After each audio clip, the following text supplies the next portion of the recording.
আমারই কলেজে আমারই শিক্ষিকার নামাঙ্কিত প্রথম এন্ডাওমেন্ট লেকচার, এই কলেজের জন্যই প্রথম এন্ডাওমেন্ট লেকচার এটি, সেখানে বলার জন্য আমন্ত্রণ পেয়েছি।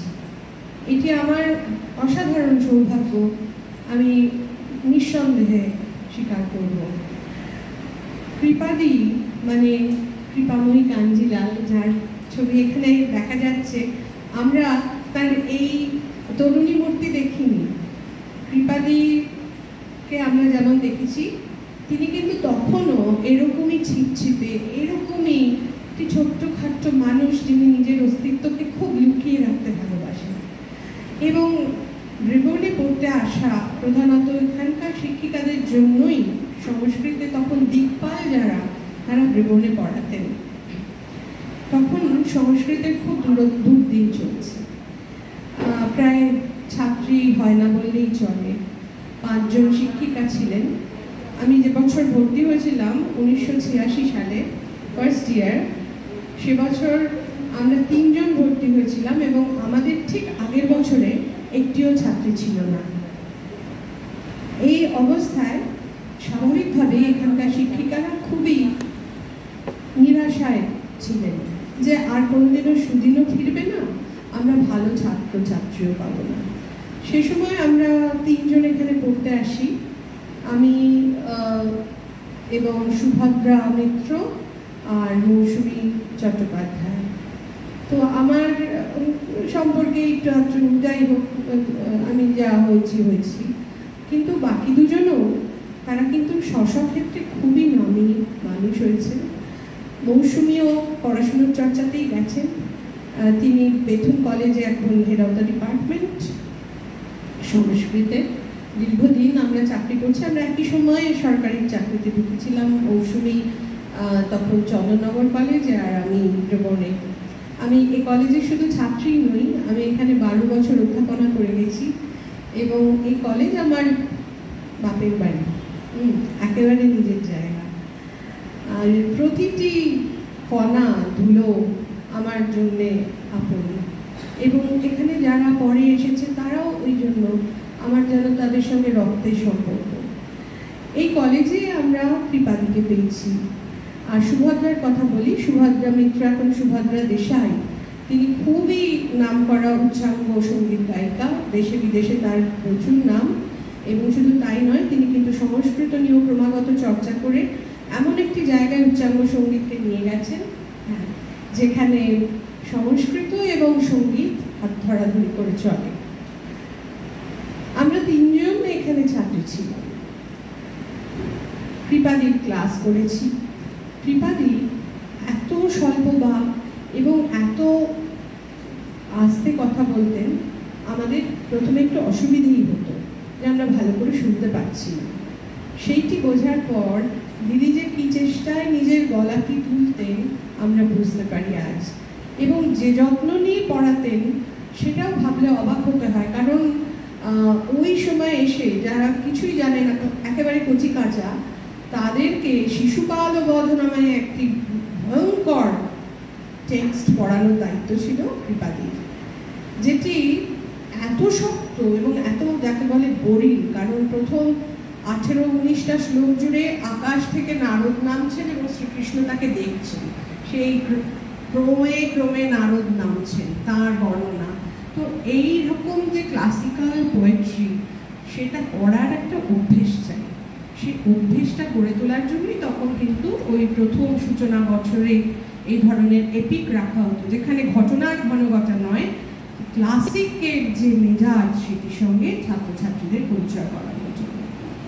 ধীরে ধীরে দিদি আমাদের সেই বিষয়ের মধ্যে নিয়ে গেলেন এবং আমাদের আর শিশুপাল বধকে বিভীষিকা মনে হতে লাগলো না। এবং কি করে যে ভাষ্য পড়তে হয় সেই দুরূহ ব্যাপারটিও তার হাত ধরে শিখেছিলাম। নিজের সম্পর্কে আমাদের যারা শিক্ষিকা, আমাদের অতুলনীয় অধ্যাপিকা, কেউ কিচ্ছু বলতেন না। কাজে আমরা তাদেরকে চিনেছি তাদের শিক্ষা দানের মাধ্যমে, সেটুকুই জানতাম। অনেক পরে জেনেছি কৃপাদি, যিনি কিনা এত সংকুচিত হয়ে থাকতেন, সবার পিছনে নিজেকে লুকিয়ে রাখতেন, তিনি কত বড় স্কলার। তিনি অসাধারণ ছাত্রী ছিলেন, খুব ভালো পরীক্ষায় ফল করে সংস্কৃতে পদক পেয়েছিলেন ইত্যাদি তো ছিলই, পরে জেনেছি। এবং তার সঙ্গেও এটা বলি যে তার স্বামী সর্বত প্রখ্যাত নামা অধ্যাপক দিলীপ কুমার কাঞ্জিলাল, তিনি সংস্কৃত কলেজে প্রিন্সিপাল হয়েছিলেন এবং তারও আগে তিনি খুবই প্রথিতযশা পণ্ডিত ছিলেন বিদ্যান। তো দিলীপ বাবু অক্সফোর্ডে গিয়েছিলেন পিএইচডি করতে, তার সঙ্গে কৃপাদিও গিয়েছিলেন ছুটি নিয়ে। যতদিন দিলীপবাবু সেখানে কাজ করেছেন, অধ্যাপক টি বারো, যারা সংস্কৃত ভালোভাবে পড়াশুনো করেছে তারা জানেন যে টি বারো কি মহিমা। তিনি বিরাট স্কলার, মানে আমাদের ইন্দোলজির একজন প্রধান স্তম্ভ। টি বারোর কাছে দিলীপবাবু কাজ করেছেন এবং কৃপাদি তখন অক্সফোর্ডে তার সঙ্গে থেকে তিনি কিন্তু শুধু তার জন্য রান্না করে সময়টা কাটালেন। আমি নিজে পরে অক্সফোর্ডে একটা ফেলোশিপে গিয়েছিলাম, ভিজিটিং ফেলোশিপ নিয়ে 2 মাস আমাকে থাকতে হয়েছিল এবং দেখেছি অক্সফোর্ড থেকে লন্ডনের দূরত্ব হচ্ছে 2.5 ঘন্টা বাস পথে।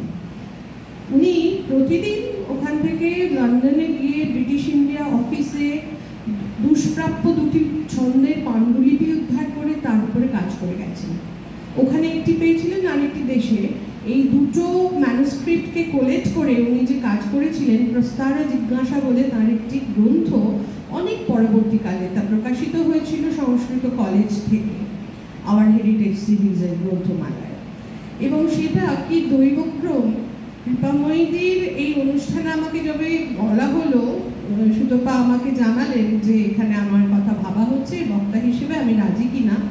তার আগের সপ্তাহে আমার বিশ্ববিদ্যালয় অনেকে বই সরবরাহ করেন, কিছু পুরনো বই পেলে আমার কাছে তারা আসেন, আমাকে কিছু বই দেখাতে এসেছিলেন। আমি তাকে কৃপাময়ীর একটি বই দেখে সঙ্গে সঙ্গে কিনে নিই, সেইটি ওই প্রস্তার জিজ্ঞাসা।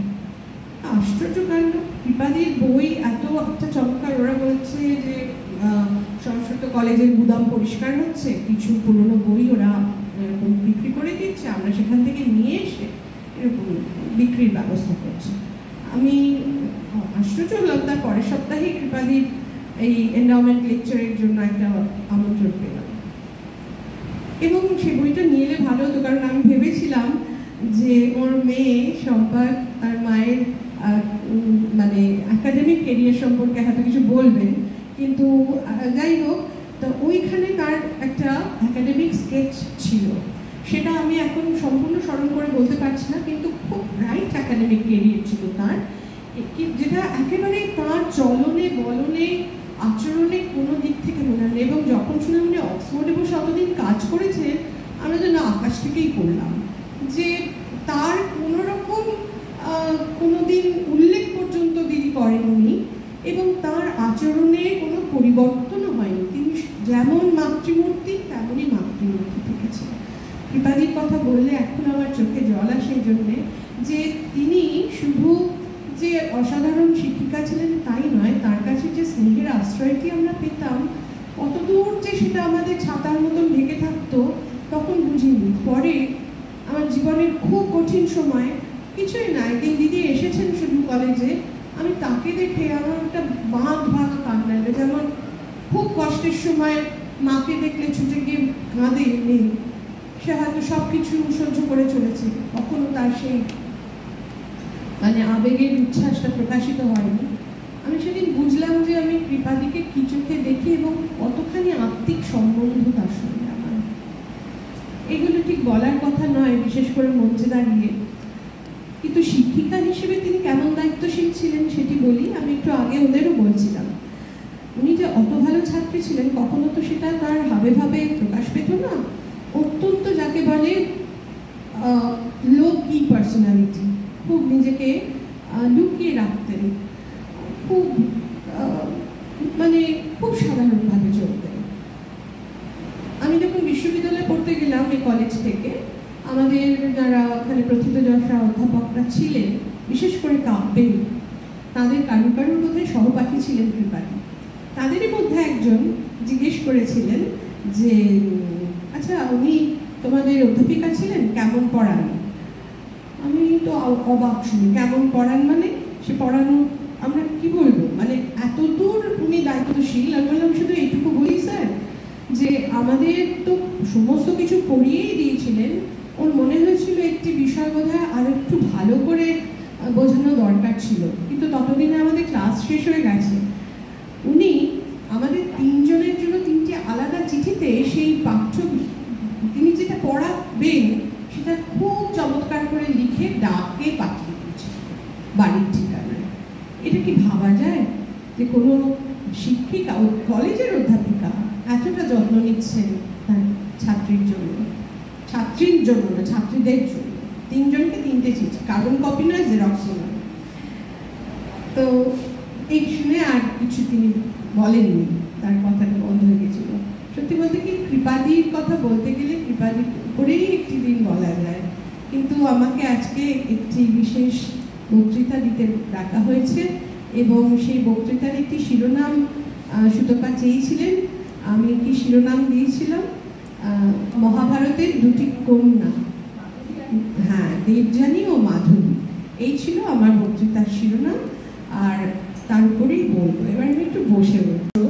সাহিত্য হিসেবে ঋগ্বেদ হচ্ছে প্রাচীনতম এবং তা কিন্তু ইউনেস্কো স্বীকৃতিও পেয়েছে।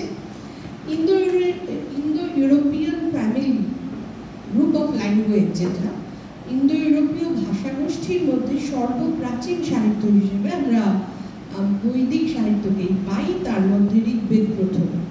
এই ঋগ্বেদে আমরা মেয়েদের কথা কিছু জানতে পারি এবং আশ্চর্যের ব্যাপারে যে অত প্রাচীন ধর্মগ্রন্থ যা যতগুলি আছে পৃথিবীতে বিভিন্ন ধর্মের, তার মধ্যে একমাত্র ঋগ্বেদই আছে যেখানে রচয়িতা হিসেবে আমরা বেশ কয়েকজন নারীর উল্লেখ পাচ্ছি।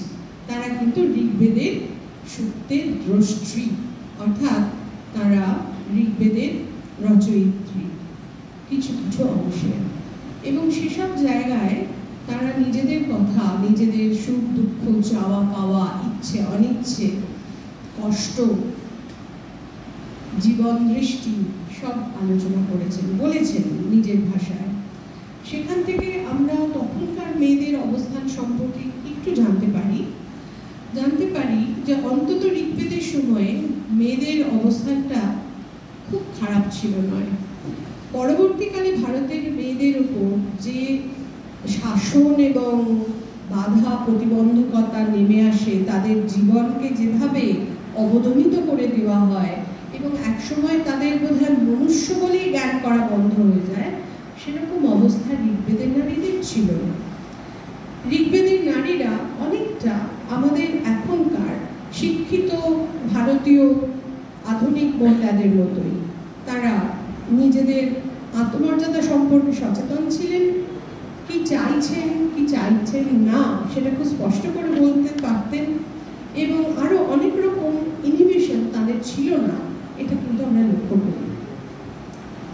বৈদিক যুগ পার হয়ে যায়। বৈদিক যুগকে আজকে দাঁড়িয়ে সময়টাকে চিহ্নিত করা যায় অন্তত পক্ষে খ্রিস্টপূর্ব 1500 সাল।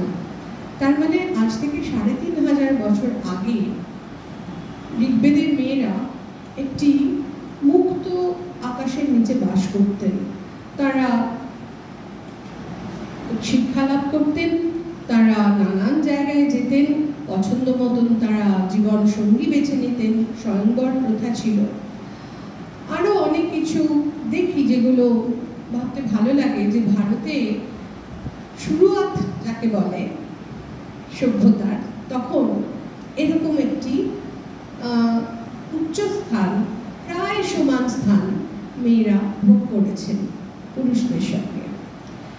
কিন্তু ওই বৈদিক যুগেই ধীরে ধীরে পরবর্তীকালে সংকুচিত হয়ে আসে নারীর অধিকারের পরিসর, এবং সেটা কমতে কমতে এমন জায়গায় যায় যে শেষ পর্যন্ত আমরা শুনি যে নারী নাকি বেদ পাঠেরও অধিকারিণী নয়, বেদ পাঠ করতে পারবে না।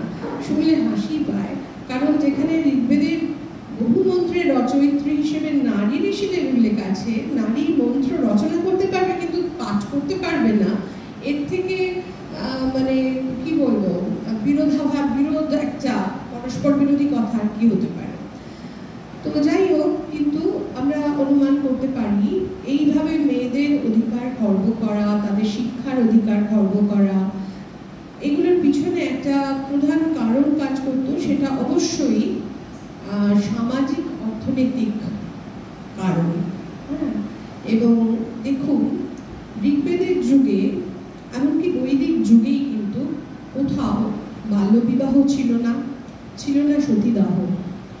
স্বামী মারা গেলে স্ত্রীর আবার বিয়ে দেওয়ার ব্যবস্থা করা হতো, এবং বেশিরভাগ ক্ষেত্রে বিয়েটি তাদের হয়তো স্বামীর পরিবারের মধ্যেই হতো, মানে সেই বংশেরই কোনো পুরুষের সঙ্গে, বিশেষত যেখানে নারীটি নিঃসন্তান, তার একটি সন্তান অন্তত উৎপাদন করা হতো, সেটি বিবাহ না করিয়েও করার ব্যবস্থা ছিল, যাকে ক্ষেত্র প্রথা বা লেভেলের নিয়োগ প্রথা বলা হতো, এবং সেই রকম সন্তানকে ক্ষেত্রজ সন্তান বলা হতো।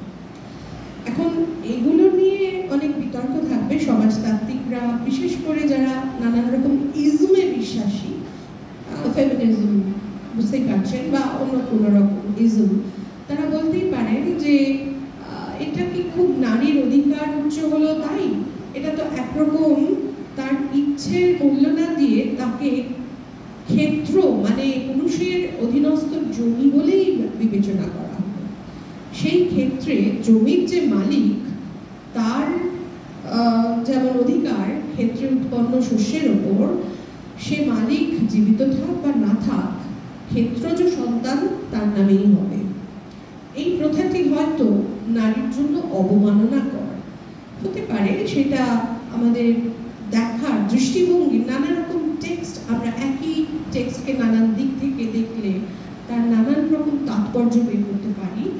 কিন্তু সংস্কৃত যারা পড়াশোনা করেছে এবং যাদের কাছে টেক্সটটা মূল ভাষায় পড়া সম্ভব, মনে রাখতে হবে মূল টেক্সট আর অনুবাদ দুয়ের মধ্যে কিন্তু পার্থক্য হতে বাধ্য, এবং অনুবাদের মধ্যে অনেক সময় পরবর্তীকালে নানান ভাষ্য, নানান দৃষ্টিভঙ্গির সুরভি বা অসুরভি আমরা পেয়ে থাকি, যাতে মূল বিষয়টি, মূল গ্রন্থটি অনেক বিকৃতি ঘটে যায়, তার মূল অর্থ হয়তো সেইভাবে আমাদের কাছে পৌঁছয় না, ঠিক যেভাবে গ্রন্থকার পৌঁছতে চেয়েছিলেন।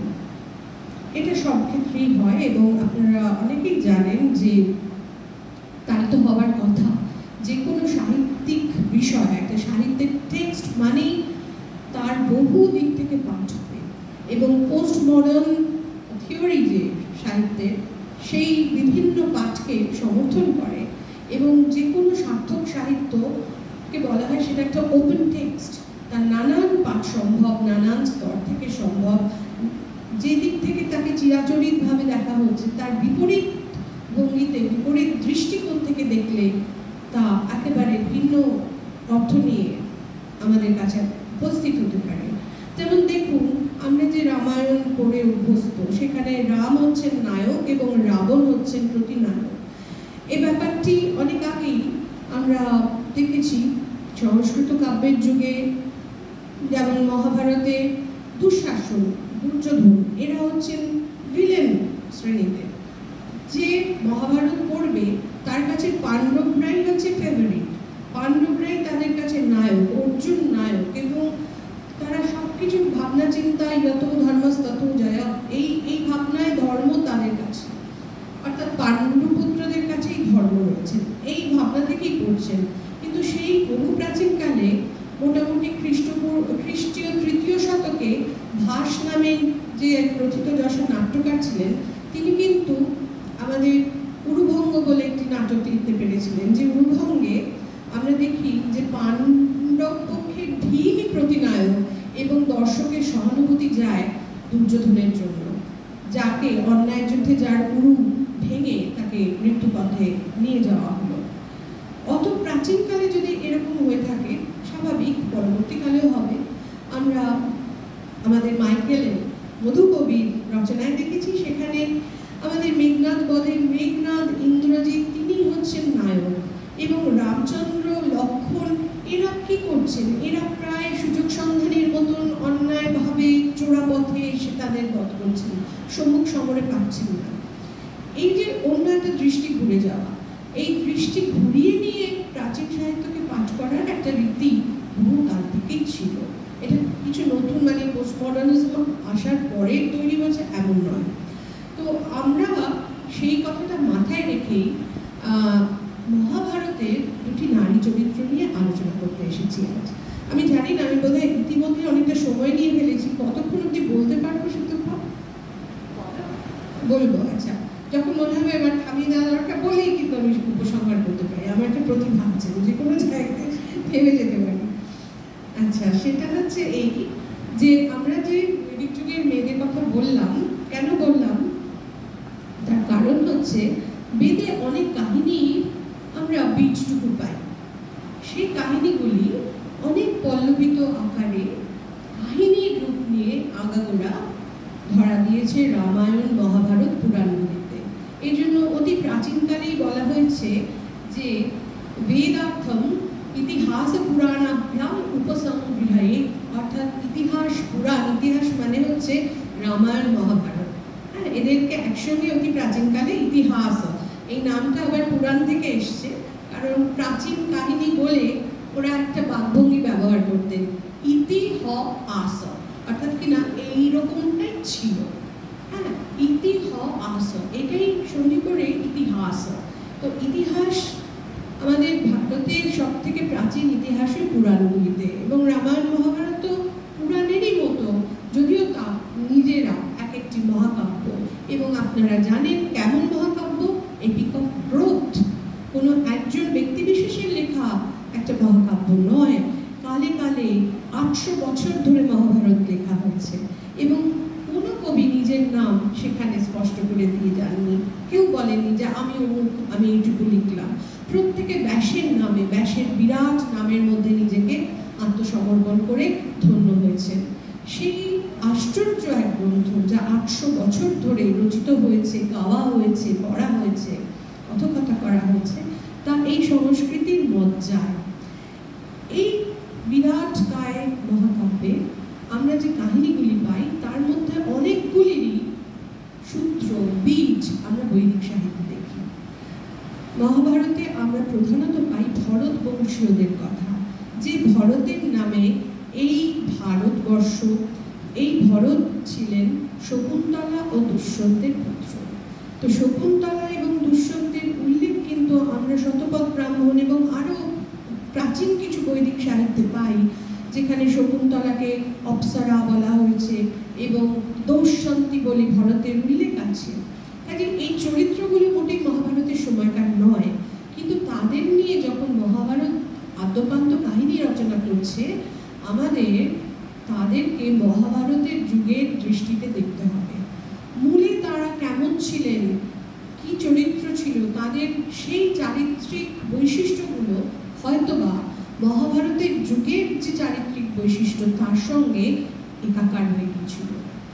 এটি খুব স্বাভাবিক যে একটা প্রাচীন বিষয়বস্তু নিয়ে যদি আমি আজকে লিখি, তাহলে আমি তো আমার সময়কার মানুষজনের ব্যবহার, তাদের আচার, তাদের মনোভাব, এগুলোই সেখানে দেখাবো। আমার রিফ্লেকশন যেটা হবে সেটা আমার সময়ের মধ্যে। সেজন্য মহাভারতে যে নারী চরিত্রগুলিকে দেখি, তাদের উল্লেখ বৈদিক সাহিত্যে থাকলেও আমরা তাদের কিন্তু এই সময়সীমার মধ্যেই দেখব, যে সময়সীমাটি নির্দিষ্ট করা হয়েছে মহাভারতের রচনাকাল বলে, এবং সেটা হচ্ছে খ্রিস্টপূর্ব 4th শতক থেকে খ্রিস্টীয় 4th শতক, অর্থাৎ কিনা একটা 800 বছরের সময়কাল জুড়ে। তা এখানে আমরা দেখছি, প্রথমে আমি দেবযানীর কথা দিয়ে শুরু করি। দেবযানীর নাম আপনারা সবাই জানেন। দেবযানী হচ্ছেন দৈত্যগুরু শুক্রাচার্যের একমাত্র কন্যা। এই কাহিনীটি আমরা মহাভারতের আদি পর্বে পাই, যেখানে দেবযানী সম্পর্কে বিস্তৃতভাবে বলা আছে। সেই পাঠটি কম বেশি সকলেরই জানা, যে শুক্রাচার্যের আদরিণী মেয়ে দেবযানী, এবং বাবা তার কোনো বায়নাই না মিটিয়ে রাখতেন না। ছোটবেলা থেকে কোনো ব্যাপারেই না শোনার অভ্যেস দেবযানীর ছিল না। তিনি যখন যা চেয়েছেন বাবা দিয়েছেন। এই শুক্রাচার্য একটি অত্যাশ্চর্য বিদ্যা জানতেন, মৃত সঞ্জীবনী। এই সে সময়কার কথা যখন দেবতা এবং অসুরদের মধ্যে লড়াই, যুদ্ধ লেগেই থাকতো এবং তখনও অমৃত আবিষ্কার হয়নি। সে সময় দেবতারা কিন্তু মরণশীল ছিলেন। যুদ্ধে দেবতাদের মৃত্যু হলে তাদের একটা চিরস্থায়ী ক্ষতি হতো। ওদিকে দৈত্যদের মধ্যে কেউ মারা গেলে দৈত্যগুরু শুক্রাচার্য তিনি মৃত সঞ্জীবনী মন্ত্র পড়ে তাদের আবার বাঁচিয়ে তুলতেন। তাহলে এটা একটা রাজনৈতিক সংকট।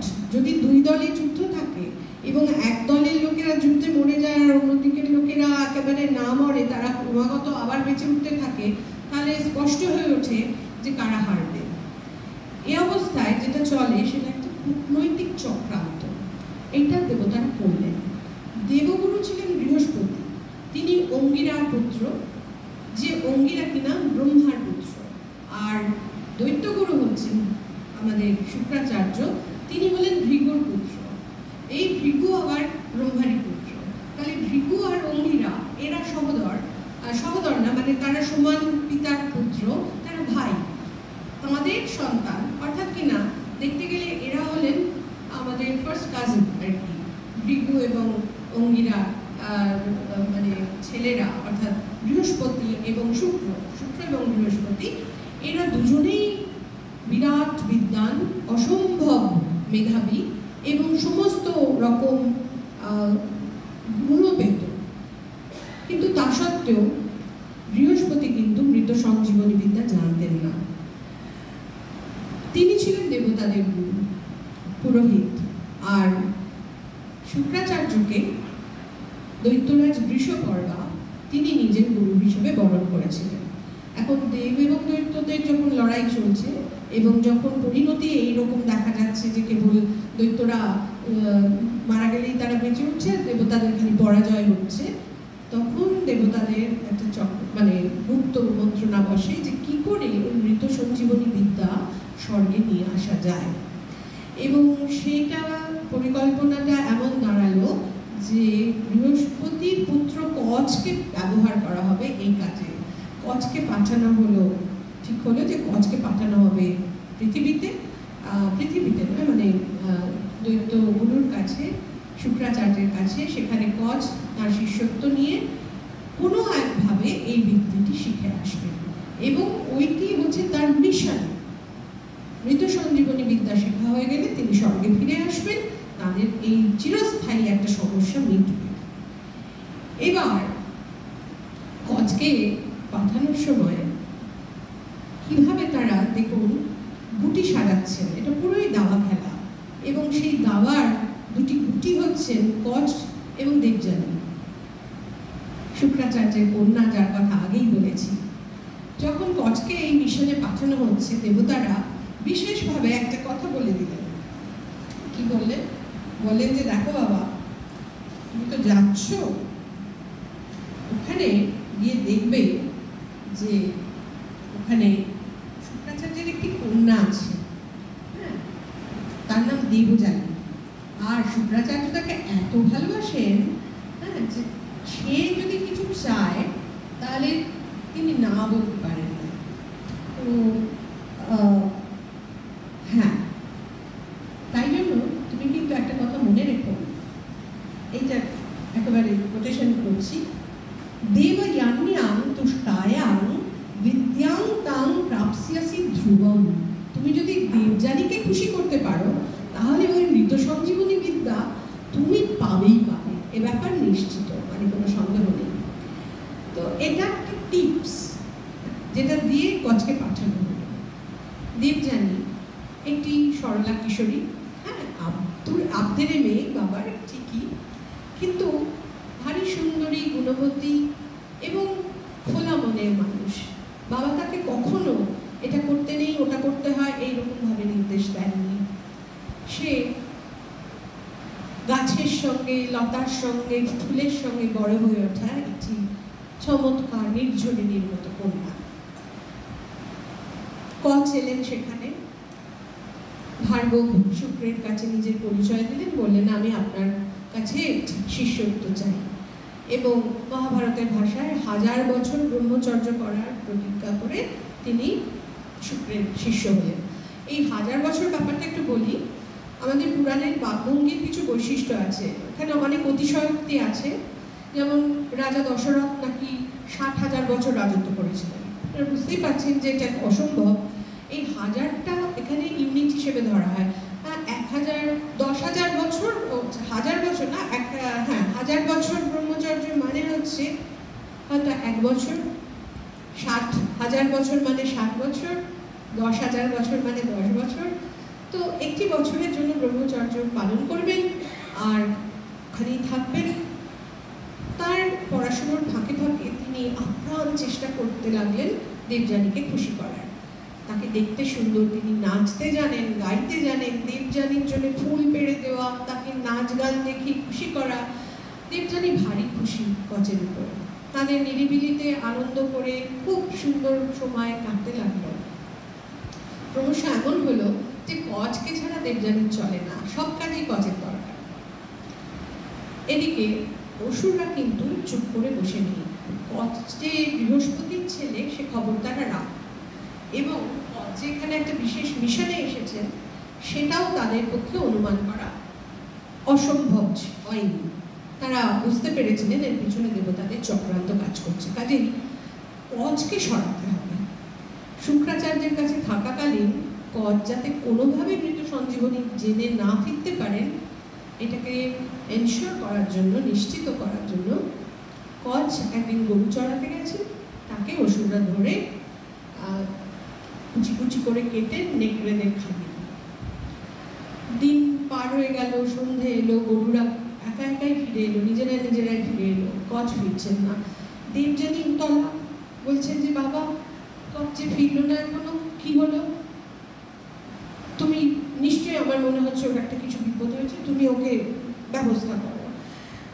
তো উনি বললেন যে কি ব্যবস্থা করবো? না, তুমি মৃত সঞ্জীবনী বিদ্যা জানো, ও যদি মরে গিয়ে থাকে তুমি ওর নাম করে ওই বিদ্যা প্রয়োগ করো, ওই মন্ত্র বলো যাতে বেঁচে ফিরে আসে। কেন না, তং বিনা না চ জীবেয়ম ইতি সত্যং ব্রবীমিতে। পরিষ্কার একটি শ্লোক, ব্যক্তং হতো মৃত বাপি কচস্তাত ভবিষ্যতি তং বিনা না চ জীবেয়ম ইতি কচং সত্যং ব্রবীমিতে। একেবারে স্পষ্ট ভাষায় বললেন, যে পরিষ্কার বোঝা যাচ্ছে কচ তো না ফেরার লোক নয়। ব্যক্তম, এটা পরিষ্কার বোঝা যাচ্ছে হয় কচকে মেরেছে, নয় তিনি মারা গেছে। হ্যাঁ, হয় তিনি নিহত হয়েছেন, নয় তিনি নিজেই মারা গেছেন। যাই হোক না কেন, তং বিনা নচ জীবেয়ম, আমি তো তাকে ছাড়া বাঁচবো না। তুমি, ও বাবা, ওকে বাঁচিয়ে দাও, আমি তোমাকে সত্যি করছি আমি ওকে ছাড়া বাঁচবো না। একদম নির্দ্বিধায় বাবাকে বলছেন। বাবা কি করেন? করলেন মন্ত্র, কচ বেঁচে ফিরে এলেন। আবার একদিন দৈত্যরা আচ্ছা বেঁচে ফিরলো, বেঁচে গেল, এবারে আরো কঠিন ভাবে ওকে মারবো। এবার ওকে মেরে, কচকে মেরে কুচি কুচি করে ওরা সমুদ্রের ঢেউয়ে ফেলে দিল, সমুদ্রের জলে। আবার একই ঘটনা, তং বিনা না জীবেয়ম, মেয়ের আবদারে বাবা আবার মৃত সঞ্জীবনী মন্ত্র পাঠ করলেন। কচ ফিরলেন ভেজা শরীরের সমুদ্রের থেকে। এবার তৃতীয়বার অসুররা দেখছে তো মহা মুশকিল, মারলেই বাঁচিয়ে তোলে মেয়েটা, এমন ঠেটা, একে কিছুতেই মারতে দেবে না, আবদার করবে, আর আমাদের গুরুকে তো চটানো চলবে না, কাজে কায়দা করতে হবে এমন যাতে আর না বাঁচাতে পারে। এবার ওরা কচকে ধরে মেরে তাকে পুড়িয়ে তার ছাইটা কি করলো, শুক্রাচার্য ব্রাহ্মণ হলেও তার একটি দোষ ছিল, দোষী বলা হয়, তিনি সুরা পান করতেন, তার সুরার সঙ্গে মিশিয়ে দিল সেই ছাই। সুরাটি তিনি না জেনেই পান করে নিলেন। এখন কচের দেহাবশেষ চলে গেল শুক্রাচার্যের পেটে। এবার আবার দেবযানী এসে ধরে পড়েছে, বাবা ফিরছে না, কচ ফিরছে না। বাবা তুমি বোঝো, ওকে বাঁচানো যাবে না। হ্যাঁ, এইরকম বারবার একটা সামান্য মানুষের জন্য এরকম তলা হওয়া তোমার সাজে না। মেয়ে বলছে আমি কিচ্ছু জানি না, তোমাকে ওকে বাঁচাতেই হবে, আমি ওকে ছাড়া পারবো না। কি করবেন নাচার। কিন্তু এবার কি হলো, মন্ত্র পাঠ করতে করতে শুনছেন তার আওয়াজ পাচ্ছেন তার নিজের পেটের ভেতর থেকে, সেই সর্বনাশ করেছে। এই ব্যাপার, তাহলে দেখলেনি তুমি ঠিক করো কি করবে। ওকে যদি বাঁচাতে যাই ও আমার পেট পুড়ে বেরিয়ে আসবে, আমি তো মরে যাবো। তুমি ঠিক করো তুমি কাকে চাও, ওকে চাও না আমাকে চাও। মেয়েটি কি বললো, মেয়েটি বলল, আমি মুভিটা পড়তে চাই, দেখে আছে কিনা, হ্যাঁ, সে বলল, দো মাং শোকাবগ্নিকল্পৌ দহেতাং কচস্য নাশস তব চৈবাপঘাত কচস্য নাশে মম নাস্তি শর্ম তবোপঘাতে জীবিতুম নাস্মি শক্তা। মানে কি, দ্বৌ মাং শোকৌ অগ্নিকল্পৌ, আমার জন্য এই দুটি শোকই হবে অগ্নির সমান, আমি পুড়ে ছাই হয়ে যাব। অগ্নিকল্প এই দুটো শোকে আমাকে দহেতাং, আমাকে দগ্ধ করে ফেলবে। কোন দুটো শোক, কচস্য নাশ, কচের মৃত্যু, তব চ এব অপঘাত, এবং তোমার অপঘাত, তোমার অপঘাতের মৃত্যু, দুটোই আমার কাছে সমান, সমানভাবে আমাকে অগ্নিকল্প দগ্ধ করবে। কচস্য নাশে মম নাস্তি শর্ম, কচ যদি মারা যায় আমি জীবনে শান্তি পাবো না। আর তবোপঘাতে, তুমি যদি মারা যাও, জীবিতুম নাস্মি শক্তা, আমি বাঁচতেই পারবো না বাবা, এবার তুমি যা পারবো। তুমি যদি আমার কথা ভাবো, এই হচ্ছে আমার উত্তর, তোমাদের দুজনকেই আমার চাই, তাহলে এমন কিছু করো যাতে দুজনকেই আমি পেতে পারি। রইল একটি পথ খোলা, সেটি হচ্ছে পেটের ভেতরে কচ, সে কিন্তু শুনতে পাচ্ছে, কথোপকথন করতে পারছে। এবার শুক্রাচার্যকে কি করতে হলো, আচ্ছা কচ, তোমাকে আমি শিখিয়ে দিচ্ছি মৃত সঞ্জীবনী মন্ত্র, যে মন্ত্র এতদিন তিনি আগলে রেখেছিলেন। কচ এত বাধ্য ছাত্র হতেও তাকে দেননি, কারণ তিনি ওষুধের কাছে এই ব্যাপারে বচনবদ্ধ ছিলেন। এখন নিজেকে বাঁচানো তো সব থেকে বড় কর্তব্য। কচ, তোমাকে আমি শিখিয়ে দিচ্ছি মন্ত্র, তুমি আমার মন্ত্র পাঠে আমাকে ভেদ করে আমার মৃত্যু হবে, তুমি বেরিয়ে আসবে, এসে তুমি ওই মন্ত্র করে আমাকে বাঁচিয়ে দেবে, এই ব্যবস্থা। এবং এইভাবে কচ শিখে গেলেন তার মৃত সঞ্জীবনী বিদ্যা, যেটির জন্য তার আশা। ব্যাস, তার তো মিশন সাকসেসফুল। এবার ফেরার পালা। ফেরার জন্য তিনি অনুমতি নিলেন গুরুর কাছে, গুরু অনুমতি দিলেন, এসো। এবার গেলেন দেবযানীর কাছে বিদায় নিতে। কিন্তু এইখানে বিদায় নেওয়া অত সহজ হলো না। দেবযানী এতদিন ধরে যেভাবে কচের সঙ্গে মিশেছেন, যেভাবে তাকে ভালোবেসেছেন, পাশে থেকেছেন, খুব স্বাভাবিক তিনি তাকে তার পরিণয় চাইবেন, তার সঙ্গে তার বিয়ে হোক, সারা জীবন তিনি তার সঙ্গে থাকবেন, এটা খুব স্বাভাবিক চাওয়া ওই মেয়েটির জন্য। তিনি নিজে, দেখুন আমরা দেখবো এটা লক্ষ্য করে, মেয়েটি কিন্তু প্রস্তাব করছে, কচ তুমি আমাকে বিয়ে করো। এখন তো আমরা ভাবি, এখনো ভাবি যে মেয়েরা প্রপোজাল দেয় না, মেয়েরা প্রপোজ করে না, কিন্তু এত ঋজু চরিত্র মহাভারতের মেয়েদের। দেবযানী স্পষ্ট বললেন, কচ তুমি আমাকে বিয়ে করো। কচ বললেন, না না না, সেটা তো হয় না। কেন হয় না? না হয় না, আসলে কচ তো বলতে পারছেন না যে আমি একটা মিশনে এসেছি, এখানে আমি তোমার সঙ্গে তোমাকে বিয়ে করে নিয়ে যেতে পারি, সেটা আমার পার্ট অফ দ্য মিশন নয়। আমাকে ফিরে যেতে হবে দেবতাদের কাছে, তাদেরকে এটা শেখাতে হবে, আমার নিজের ব্যক্তিগত ইচ্ছা নিচ্ছে কিছু নেই। দেবযানীকে কচ কি ভালোবাসেননি, এটা কি সম্ভব? সে উত্তর আমরা জানি না, কিন্তু কচ অত্যন্ত সংযতভাবে দেবযানীকে প্রত্যাখ্যান করেন।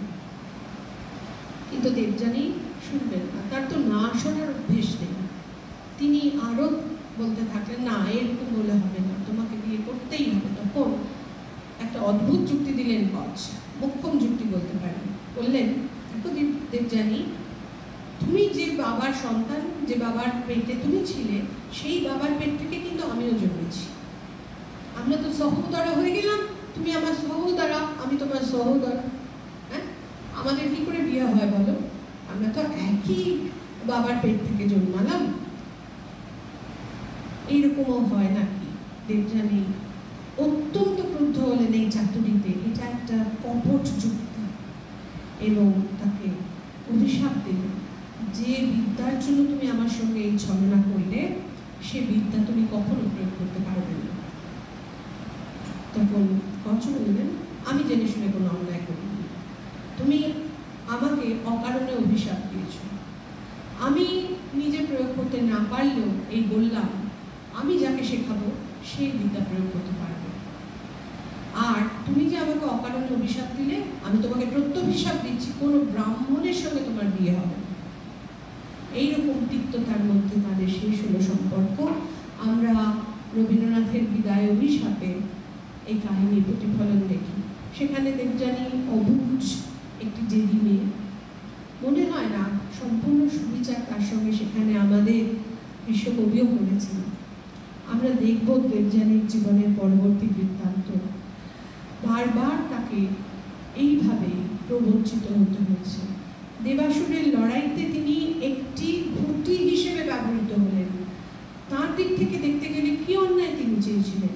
তার তো চাওয়াটা কোনো অন্যায় কিছু ছিল না, এটা খুবই স্বাভাবিক পরিণতি, কিন্তু সেটি তার থেকে কেড়ে দেওয়া হলো না। শুধু তাই নয়, তাকে একটি অভিশাপও দিয়ে গেলেন।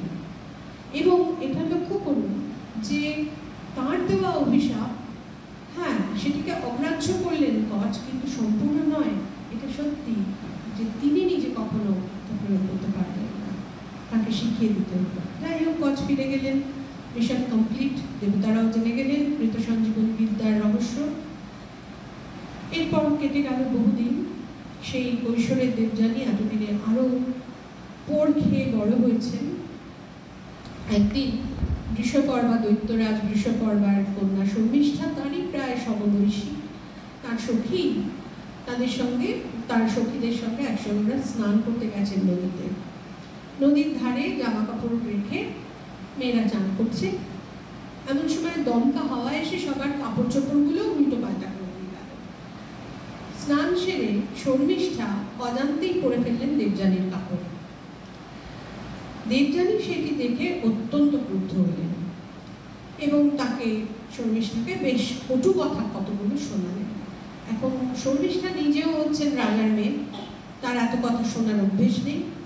তিনি দেবযানীকে যা নয় তাই বলে কটূক্তি তো করলেনই, তাতেই শেষ নয়, তার বাবার নামেও অনেক কথা শুনিয়ে দিলেন এবং তাতেও তার রাগ শেষ হলো না।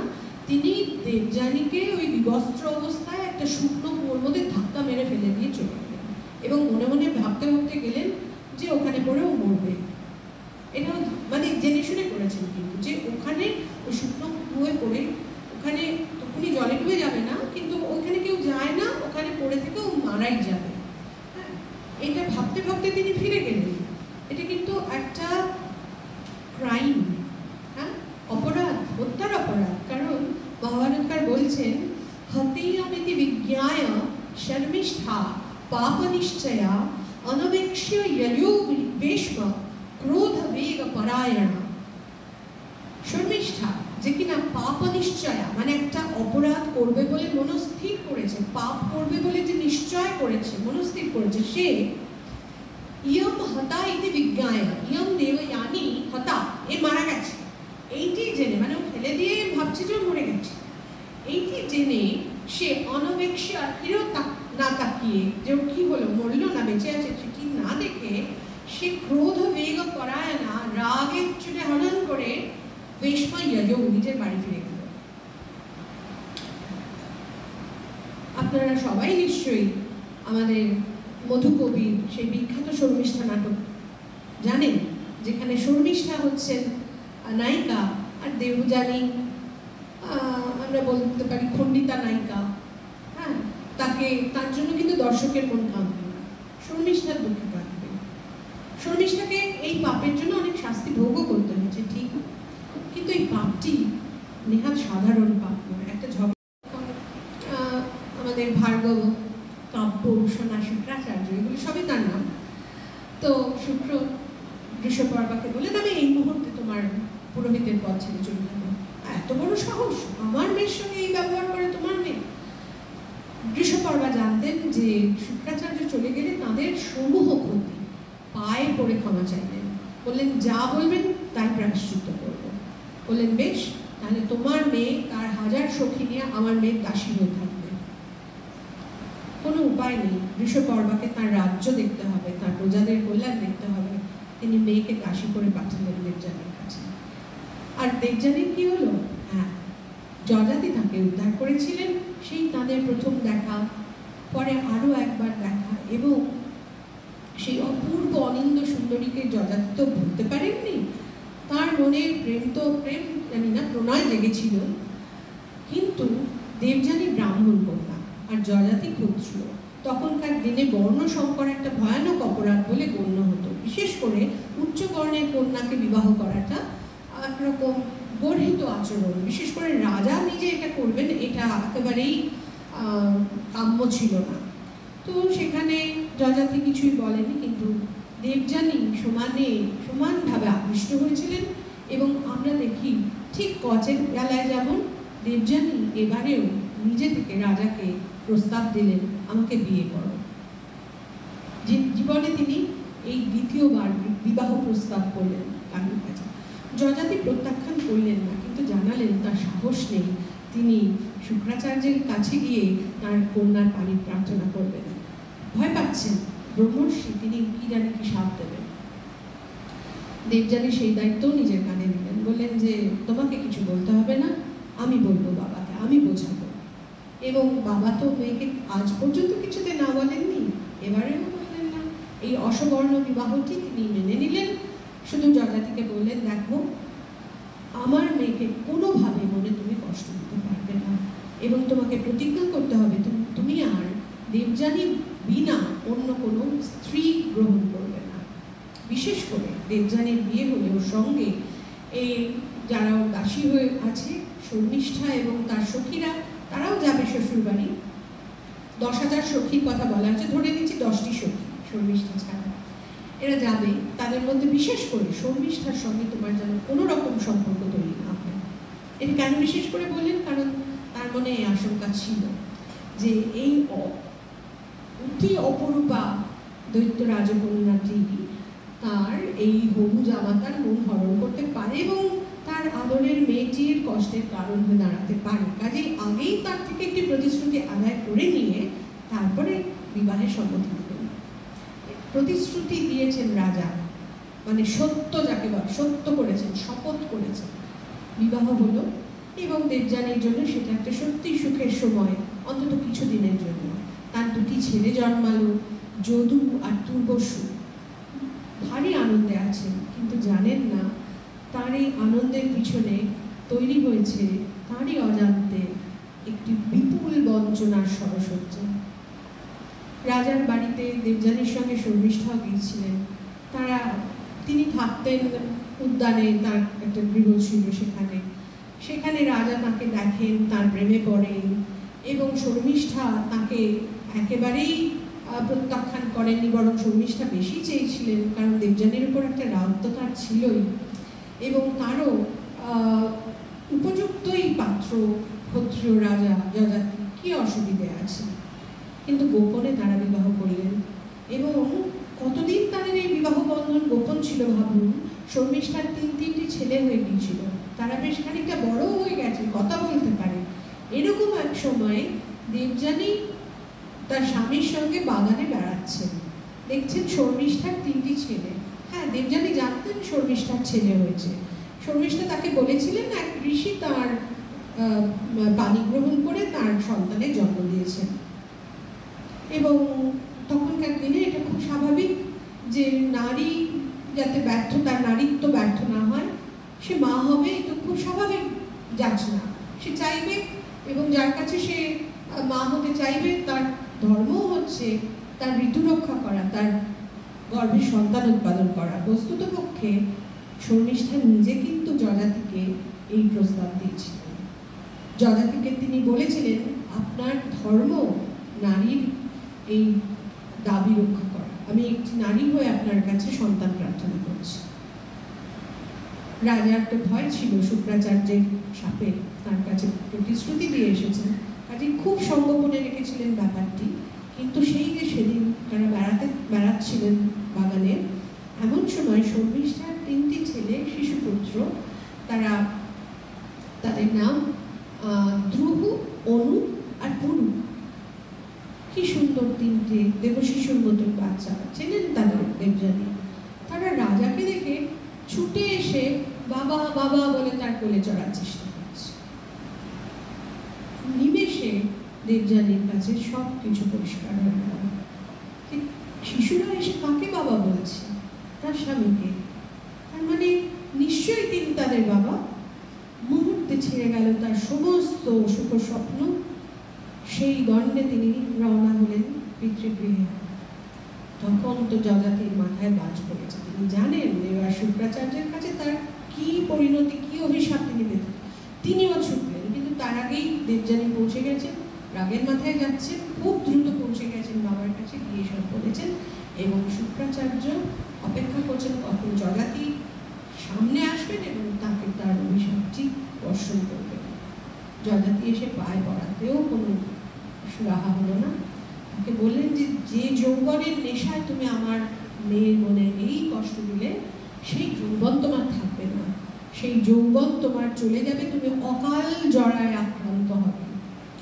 তখন অনেক অনুনয় বিনয় করলেন পুরু। আর ব্রাহ্মণের মন আবার বলেও যায় একটু কিছু রিল্যাক্সেশন, হ্যাঁ ঠিক এইটুকু ব্যবস্থা করতে পারি, কেউ যদি স্বেচ্ছায় তোমার জরা গ্রহণ করে তাহলে তুমি তার যৌবন নিতে পারো, ততদিন। এই পর্যন্ত মুকুট হলো, কিন্তু এরপরে আমরা দেবযানীর কথা পাই না। তিনি নিশ্চয়ই ফিরে আসেননি রাজার সঙ্গে, তিনি তার বাবার কাছেই থেকে গিয়েছিলেন। আপনারা এবার দেবযানীর দিক থেকে দেখুন।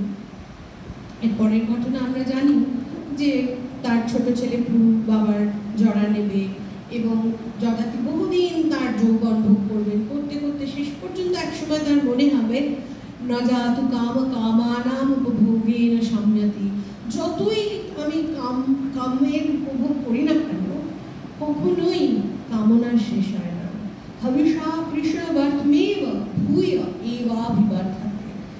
আগুনে ভীত পড়লে তাপ যেমন ক্রমাগত বেড়ে চলে, সেরকম আমাদের কামনার আহুতি পেয়ে আরো কেবল বাড়তেই থাকে। কাজে একদিন এখান থেকে বেরিয়ে আসতে হয়। তিনি ফিরিয়ে দিলেন পুরুকে তার যৌবন, সে অন্য গল্প। কিন্তু দেবযানী তার জীবনে দুটি পুরুষের প্রণয়ে আসক্ত হয়েছিল, দুজনের কাছেই বিবাহ প্রস্তাব রেখেছিল, দুজন দুই বর্ণের, একজন ব্রাহ্মণ একজন ক্ষত্র, যে যার ধর্মে অটল। কিন্তু কি পেলেন তিনি? তার দিক থেকে দেখতে গেলে আমরা দেখি আজ পর্যন্ত কিন্তু তার সঙ্গে খুব সুবিচার হয়েছে। কি আমাদের আজকের কবিও কিন্তু বিদায় অভিশাপী লিখুন আর শর্মিষ্ঠা নাটকই লিখুন, দেবযানী সেখানে কোণঠাসা। তিনি অভূত জেদি, একগুঁয়ে অহংকারী, এইটাই তার চরিত্র চিত্র। কিন্তু তার সঙ্গে কি হয়েছিল সেটা কি আমাদের কবিরা আরেকটু বিবেচনা করে আরেকটু সহৃদয়তা নিয়ে দেখলে ভালো হতো না? এই প্রশ্ন নিয়ে আমি দেবযানী প্রসঙ্গ শেষ করব। এরপরে তাদেরই সেই বংশে আরো পরবর্তী কালের কথা। রাজা তখন যযাতির 5টি পুত্র জন্ম ছিল, একটি কন্যা ছিল মাধবী। এই মাধবী হচ্ছে আমাদের দ্বিতীয় আলোচ্য কন্যা। কটা বাজলো? কতক্ষণ বলতে পারবো? আচ্ছা, মাধবী অপূর্ব সুন্দরী, রূপে গুণে অনন্যা। তার পাণিগ্রহণের জন্য শুধু রাজারা নয়, স্বর্গের দেবতারাও উন্মুখ। এবং এক ঋষি তাকে বর দিয়েছিলেন যে সে যখনই সন্তানের জন্ম দেবে তার গর্ভে কেবল রাজচক্রবর্তী পুত্রই জন্মাবে। রাজচক্রবর্তী ব্যাপারটা একটু বুঝে নেওয়া দরকার। তখনকার দিনে তো ছোট ছোট জনগোষ্ঠী এবং তাদের দলপতিরা রাজা, তো সেই রাজারা, সেটা অন্য কথা। কিন্তু আমাদের কাহিনীটা শুরু হচ্ছে মহাভারতের আদি পর্বে। সেখানে এই সংক্ষেপে আমাদের উদ্যোগ পর্বে, আদি পর্ব নয়, এটা মহাভারতের উদ্যোগ পর্বের কাহিনী। রাজা জন্মেজয় সর্পযজ্ঞ চলছিল, সেখানে নানান ঋষিমুনিরা এসে নানান প্রাচীন কাহিনী শুনিয়ে যান। সে কাহিনীগুলি মহাভারতের একটা বড় উপাদান। সেখানে নারদ এসেছিলেন জন্মেজয়ের কাছে। তখন জন্মেজয়ের নারদের কাছে এমন একটি পুরাতন ঘটনার কথা জানতে চান, এই কাহিনীগুলো তারা শিক্ষার জন্য শুনতে চাইতেন। যেমন মহাভারতের শান্তি পর্ব, অনুশাসন পর্বে আমরা দেখি সরসজ্জায় শায়িত ভীষ্ম, তার কাছে দিনের পর দিন যুধিষ্ঠির গিয়ে, যুধিষ্ঠির তখন কিন্তু বিজিত রাজা, মানে বিজয়ী রাজা, তিনি কি করে রাজ্য শাসন করবেন সে বিষয়ে উপদেশ নিতে যেতেন, এবং ভীষ্ম পিতামহ নানান প্রাচীন কাহিনী বলে বলে তাকে শিক্ষা দিয়েছেন, অনুশাসন দিয়েছেন। সেরকম নারদের কাছে জন্মেজয় জানতে চাইলেন যে একটা এমন প্রাচীন কাহিনী বলুন না যেখানে কেউ এমন জেদ করেছিল যে জেদের জন্য একটা অনর্থ হয়েছিল। জেদ করা ভালো নয়, আমরা ছোটবেলা থেকে শুনে আসি বাচ্চাদের এত জেদ করবে না, কেন না জেদ করলে একটা অনর্থ হয়। তাহলে সেরকমই ভাবে হয়তো জন্মেজয়ের মনে হয়েছিল এর কি কোনো রেফারেন্স আছে, এর কি কোনো ভিত্তি আছে যে জেদ করলে অনর্থ ঘটে। নারদ তখন বললেন কোনো ব্যাপারে জেদ, ওখানে জেদ শব্দটাকে সংস্কৃতে নির্বন্ধ মানে জোড়াজুড়ি করা উচিত নয়, কারণ জেদের ফল নিদারুণ।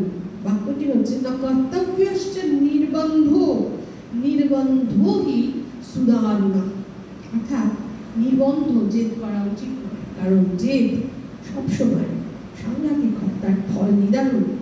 এই ব্যাপারে অতীত ইতিহাসটি তিনি গালবকে নিয়ে বললেন। জেদ করে গালব কেমন সর্বনাশ ডেকে এনেছিলেন সেই প্রসঙ্গে এই মাধবীর কাহিনীতে আমরা পৌঁছব। বলছেন যথা, উদাহরণ দিচ্ছেন জেদ করে কিরকম অনর্থ হয়। যথা নির্বন্ধতা প্রাপ্ত গালবেন পরাজয়, জেদ করে গালবের কেমন নাকানি চোবানি খেতে হয়েছিল সেটি তার গল্পের বিষয়। গালব পরাজয় ডেকে এনেছে, মানে পরাজয়, তিনি তো যুদ্ধ করতে যান, এখানে পরাজয় মানে হচ্ছে তাকে কিরকম বিপদে পড়তে হয়েছিল। ব্যাপারটা হলো এরকম, গালব ছিলেন বিশ্বামিত্রের শিষ্য, বিশ্বামিত্রের কাছে শিক্ষা গ্রহণ করেছেন। বিশ্বামিত্রের একসময় খুব অসুবিধে হয়েছিল, তার খুব অসুস্থ হয়ে পড়েছিলেন। সে সময় গালব তার খুব সেবা শুশ্রূষা করেন, করে গুরুকে সারিয়ে তুলেছিলেন এবং বিশ্বামিত্র অত্যন্ত প্রসন্ন হয়েছিলেন তার উপর। এখন গালব বোঝেননি যে তার ওই সেবাতেই তার গুরু দক্ষিণা দেওয়া হয়ে গেছে। তার পড়াশোনা শেষ হতে তিনি গুরুর কাছে বিদায় চাইলেন, এবং তখনকার রীতিই ছিল যে গুরু দক্ষিণা দিয়ে তবে তোমার পাঠ সমাপ্ত হয়েছে, গুরু দক্ষিণা না দিলে পাঠ অসমাপ্ত থাকতো। তিনি গুরুকে বলছেন আপনি বলুন আপনাকে কি দক্ষিণা দেবো। বিশ্বামিত্র বললেন না না, তোমাকে কিচ্ছু দিতে হবে না বাবা, তুমি খুশি মনে চলে যাও, আমি তোমার প্রতি খুব সন্তুষ্ট, আমি কোনো গুরু দক্ষিণা চাই না। এই নিয়ে গালবের জেদ চেপে গেল, না আমি গুরু দক্ষিণা যদি না দিই আমার তো সমস্ত শিক্ষা ব্যর্থ হয়ে যাবে, সব উদাহরণ ব্যর্থ হয়ে যাবে।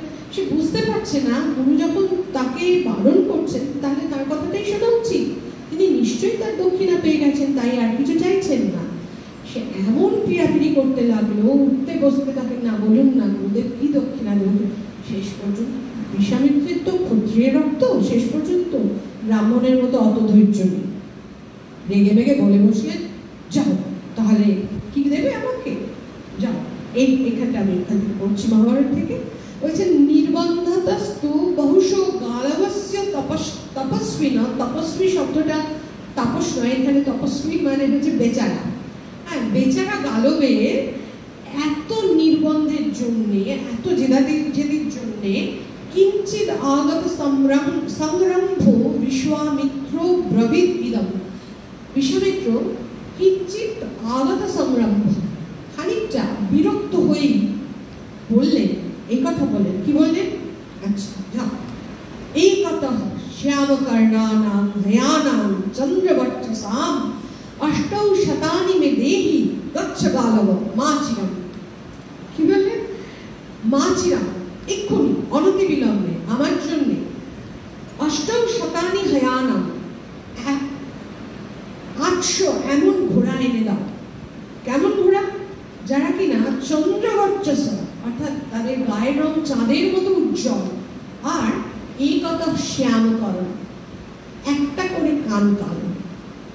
ভাবুন একবার ফরমাইশ, মানে ডিজাইনার আইটেম, হ্যাঁ ডিজাইনার আইটেম, এমন ঘোড়া আমার 800 খানা এনে দাও যে ঘোড়াগুলো ধবধবে সাদা চাঁদের কিরণের মতো আর একটা মোটে কান কালো। শুনে তো গালবের মাথায় বাজ পড়ল, তিনি নির্ধন। এরকম ঘোড়া থেকেও যদি থাকে তার তো বহুমূল্য, তিনি কোথা থেকে জোগাড় করবেন? তিনি খেতে পারেন না, বসতে পারেন না, ঘুমোতে পারেন না, তিনি অস্থি চর্মসার হয়ে পড়লেন। মহাভারত সে কথা বলেছেন, চিন্তায় চিন্তায় অস্থি চর্মসার। কি করেন? যে চেয়েছেন গুরু তাকে তো দিতেই হবে। তিনি তার বন্ধু ছিলেন গরুর, হ্যাঁ, পক্ষীরাজ গরুর। তার স্বর্ণাপন হচ্ছে, গরু নামে বুদ্ধি দাও, কি করবো? তার সাহায্যে, তার পরামর্শে তিনি বলেন, শোনো, রাজধর্ম হচ্ছে যে কোনো ব্রহ্মচারী যদি তার দক্ষিণা দিতে না পারে, তাহলে দেশের রাজার কাছে সে চাইতে পারে সেই দক্ষিণা। রাজার কর্তব্য ব্রহ্মচারীর গুরু দক্ষিণা তিনি মিটিয়ে দেবেন। তুমি যাও রাজার কাছে। তখন রাজা যথার্থীর কাছে গেলেন গালব গুরু দক্ষিণার সাহায্য চাইতে। কিন্তু তখন যজাতি অর্থ কষ্টে হচ্ছে। সে সময় একটা দেশে আর্থিক সংকট চলছিল। যজাতির নিজের কোষে অত অর্থ নেই যে তিনি এই বাবদ এত টাকা দিতে পারেন। কিন্তু এটা রাজার জন্য পরম পুণ্যের ব্যাপার যে ব্রহ্মচারীকে গুরু দক্ষিণায় সাহায্য করা। তিনি খুব খুশি হলেন গালব তার কাছে এই প্রার্থনা নিয়ে এসেছেন বলে, কিন্তু অর্থ সাহায্য তিনি করতে পারবেন না। কি করবেন? এখন দায়টা পড়লো কি রাজার উপর। রাজা ভেবেচিন্তে বললেন, শোনো গালব, আমার কাছে অত টাকা নেই, আর আমার কাছে এরকম ঘোড়াও নেই। পৃথিবীতে কারোর কাছে আছে, কোনো কোনো রাজার কাছে, কিন্তু তারা তো অনেক টাকা চাইবেন। তুমি অত টাকা দিতে পারবে না, সে টাকা দিয়ে আমি তোমাকে সাহায্য করতে পারছি না। তুমি এক কাজ করো, আমার একটি সর্বসুলক্ষণা কন্যা আছে মাধবী, তুমি ওকে নিয়ে যাও। ওই রাজাদের যাদের কাছে ওরকম ঘোড়া আছে তাদের কাছে ওই মাধবীকে নিয়ে যাও, তারা পুত্র উৎপাদন করুন মাধবীতে, এবং তার বিনিময়ে ওরকম রাজ চক্রবর্তী ছেলে পাচ্ছেন তো, তার বিনিময়ে তাদের কাছ থেকে তুমি ওই অশ্ব যার কাছে আছে তার কাছে নিয়ে যাও। বজ্রাঘাতের মতো না? এবং এইটা নিয়ে নান্দিকার মাধবী নাটক করেছে।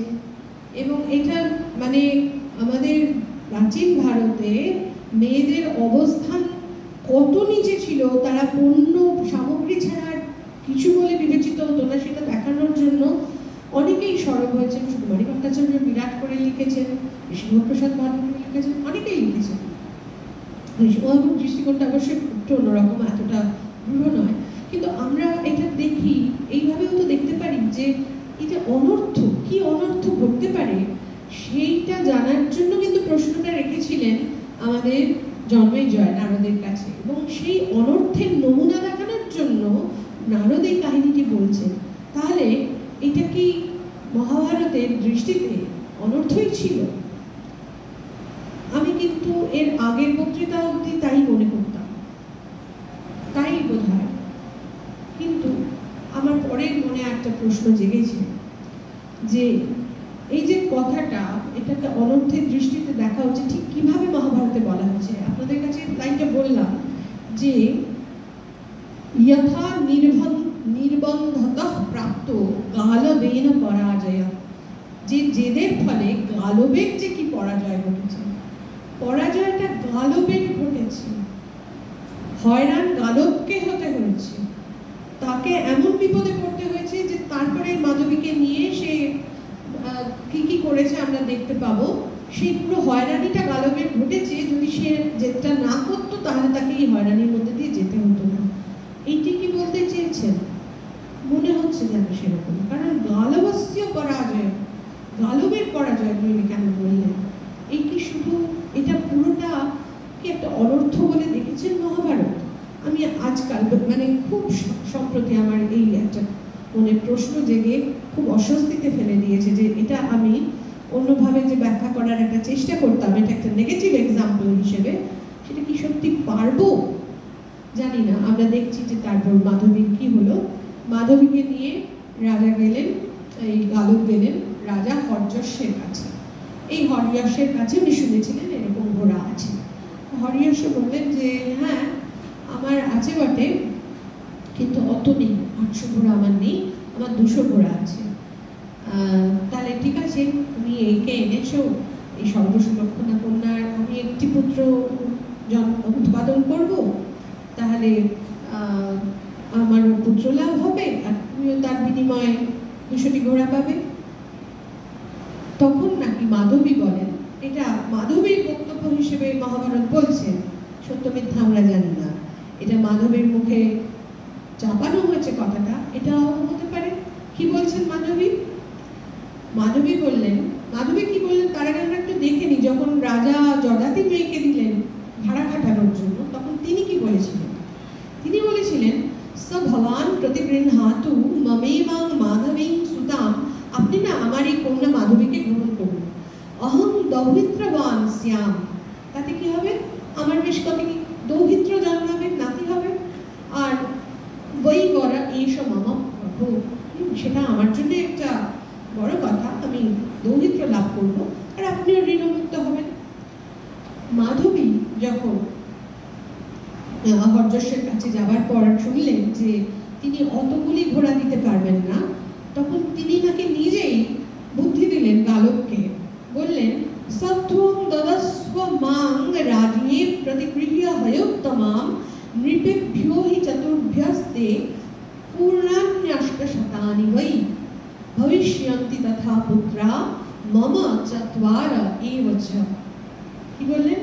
আপনি তাহলে একটা কাজ করুন, আমাকে না 4 জন রাজার কাছে ক্রমান্বয়ে দিন, প্রত্যেকের কাছ থেকে 200 করে আপনি 800 ঘোড়া পেয়ে যাবেন, আর আমারও বেশ 4টি ছেলে হবে। এইটা একটু ভাবতে হবে। এটা কিন্তু দেখুন, আজকে সমাজ ব্যবস্থায়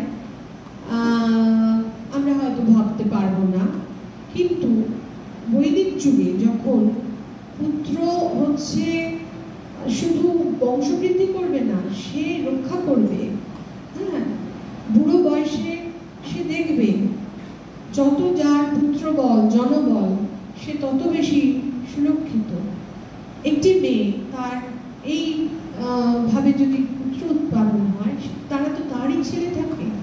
আমরা এই একটি উদাহরণ পাচ্ছি না, আপনারা নিশ্চয়ই সত্যকাম জাবালের কথা মনে রেখেছেন, যে জবালার পুত্র সে পড়তে গেল, সে ভর্তি হতে চাইল গুরু মশাইয়ের কাছে।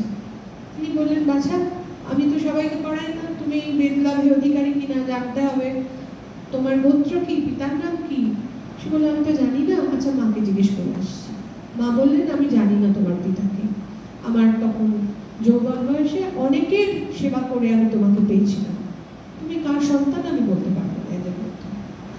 ছেলেটি ফিরে এসে সেই গুরুমশাইকে সব শিষ্যদের সামনে অকুণ্ঠ চিত্তে, মানে কোনো রকম সংকোচ না রেখে নিঃসংকোচ সে বলল, তোমার মা এই কথা বলেছেন। তখন আপনারা নিশ্চয়ই মনে আছে রবীন্দ্রনাথের সেই ব্রাহ্মণ কবিতাটি, সবাই হাসছে, অন্য ছাত্ররা যে ছি ছি ছি, আর গুরু তাকে কাছে ডেকে নিলেন, অব্রাহ্মণ নহ তুমি তাত, তুমি দ্বিজোত্তম, তুমি সত্য কুলজাত। যে তুমি ব্রাহ্মণের ব্যাপারে আমার সন্দেহ নেই, কারণ ব্রাহ্মণ কোনো জাতি নয়, ব্রাহ্মণ বর্ণ, দ্যাট ইজ টেন্ডেন্সি। তোমার মধ্যে যে সত্তা প্রবল, তোমার জাতের প্রবণতা, তুমি সেই বর্ণের। তুমি যদি সত্য বই মিথ্যা না বলতে পারো তবে তুমি ব্রাহ্মণ। তুমি যদি মেধা চর্চায় আগ্রহী হও তবে তুমি ব্রাহ্মণ। তুমি যদি শস্ত্র চর্চায় আগ্রহী হও তবে তুমি ক্ষত্রিয়। তোমার একই বাবা মায়ের সন্তানদের নানা রকম প্রবণতা থাকতে পারে, তার উপরে বর্ণ ব্যবস্থা, সেটা জন্মের সঙ্গে রিলেটেড যবে থেকে হয়ে গেল, সেই তবে থেকে এই সংকোচন ঘটতে থাকলো সমাজে। তো এটা কিন্তু আশ্চর্য নয়, আমরা অনেক ম্যাট্রিনিমিক পার্সোনালিটির দেখা পাই, বহু প্রখ্যাত ব্যক্তিত্ব প্রাচীন ভারতে ছিলেন যারা মায়ের নামে পরিচিত। আমাদের ঐতরেয় ব্রাহ্মণ, ঋগ্বেদের ব্রাহ্মণ একটি প্রধান ব্রাহ্মণ, তার যিনি দ্রষ্টা, তার যিনি রচয়িতা, তার নাম মহিদাস ঐতরেয়।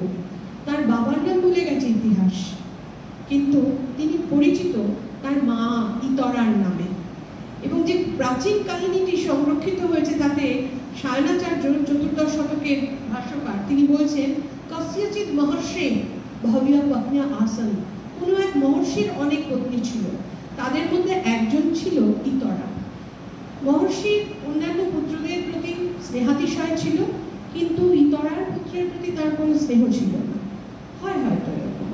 একবার কোনো এক যজ্ঞ সভায় সব বাচ্চারা সেখানে সেই মহর্ষির তার অন্য ছেলেরা, অন্য ভার্যার ছেলেরা তার কোলে বসার জন্য বায়না করছে, সবাইকে তিনি কোলে বসাচ্ছেন, মহিদাসকে তিনি কোলে নিলেন না, ইতরার ছেলেটিকে কোলে নিলেন না। সেই মলিন মুখটি দেখে মাতা ভূমিকে আহ্বান করলেন। সীতার মতো মায়েরা বিপদে পড়লে সবসময় মাটি মাকেই স্মরণ করেন না। হে বসুধা বিধা হও। ভূমি মাকে ডাকলেন।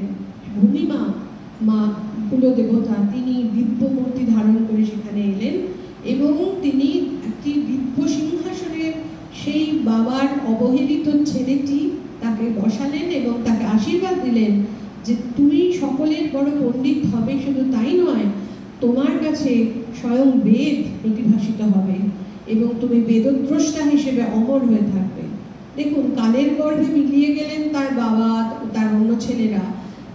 মহিদাস ঐতরেও অমর হয়ে থাকলেন, ঐতরেও ব্রাহ্মণের রচয়িতা বলে, এবং অমর করে রাখলেন তার মাকে।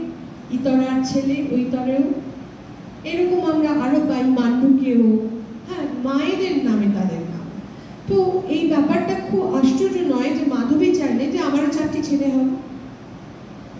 এটা হয়তো তখন একেবারে খুব ঘৃণার দৃষ্টিতে দেখা হতো না। এবং আমাদের ধর্মশাস্ত্র নানা রকম পুত্রের কথা বলেছে, তার মধ্যে একটি হচ্ছে কানিন পুত্র, কন্যাকালে জাত সন্তান। যেমন কুন্তির কানিন পুত্র কর্ণ, এবং কানিন পুত্র কন্যাকালে যার বীর্যেই তার জন্ম হয়ে থাক না কেন, সে কিন্তু তার মায়ের সঙ্গে যার বিবাহ হবে তারই পুত্র বলে পরিচিত হবে এবং তার সমান অধিকার সে পাবে। তাই জ্যেষ্ঠ পুত্র তুমি, হ্যাঁ, ফিরে এসো নিজ অধিকারে, তুমি রাজা হবে, তুমি তো বড় ছেলে। এই সব লোক দেখিয়েছিলেন তো কুন্তি মহাভারতে, শুধু কর্ণকুন্তি সংবাদে নয়, মহাভারতের যিনি প্রকৃত যেখানে কর্ণকুন্তি সংবাদ, সেখানেও একই কথা বলতে শুনি। তার মানে সমস্ত দিক থেকে কিন্তু তাদের একটা সামাজিক স্বীকৃতি ছিল।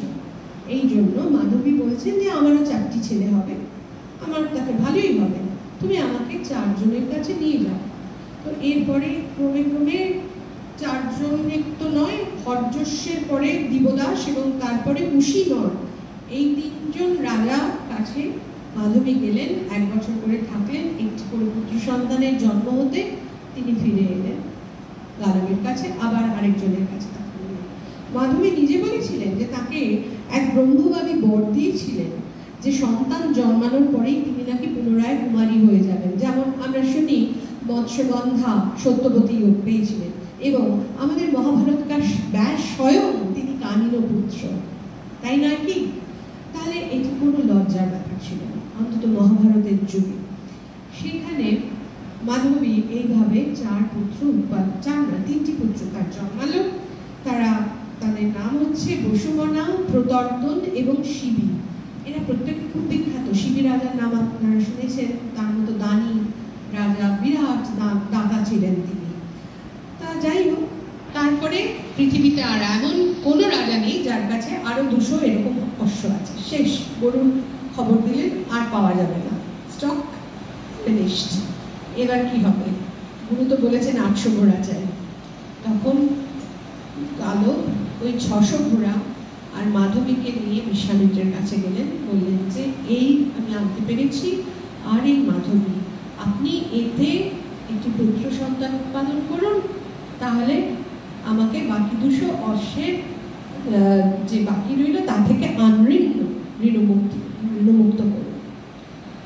বিশ্বামিত্র তো মাধবীকে দেখে ভারী খুশি, বললেন যে আরে বাবা, তোমার কি দরকার ছিল এত রাজার কাছে গিয়ে ঘোড়া আনার? কে চলবে সব ঘোড়া? তুমি আগেই ওকে আমার কাছে আনলে পারতে, আমার কেমন দিব্যি 4টি ছেলে হতো। তো সেখানেও তার একটি পুত্র হলো এবং তার নাম হচ্ছে অষ্টম। এবার গুরু ঋণ শোধ হলো, গালব ফিরলেন বাড়ি, আর যাবার আগে মাধবীকে ফিরিয়ে দিলেন তার বাবার কাছে। এবার এক কাহিনী শুনি, বেশি সময় দেব না। যযাতি মাধবী ফিরে আসতে ভারী খুশি হয়ে মাধবীর বিয়ে দেবেন বলে স্বয়ংবর সভা ডাকলেন। আপনারা লক্ষ্য করুন সমাজ ব্যবস্থাটা কিরকম। এবং সেই স্বয়ংবরে কে না এলেন? মাধবীকে এখনো কামনা করেন, 4টি সন্তানের জন্ম দিয়েছে, 4 হাত গড়েছে তাকে বলে, সেই চিৎকার পড়ে যাওয়ার কথা আজকের দিনে। সেই মেয়ের স্বয়ংবর সভা রাখছেন তার বাবা, এবং স্বয়ংবরটা রাজসভায় নয়, একটি তপবনে, গঙ্গা যমুনার সঙ্গমে, মানে এখনকার প্রয়াগরাজ, হ্যাঁ, ওইখানে একটি তপবনে ডাকলেন।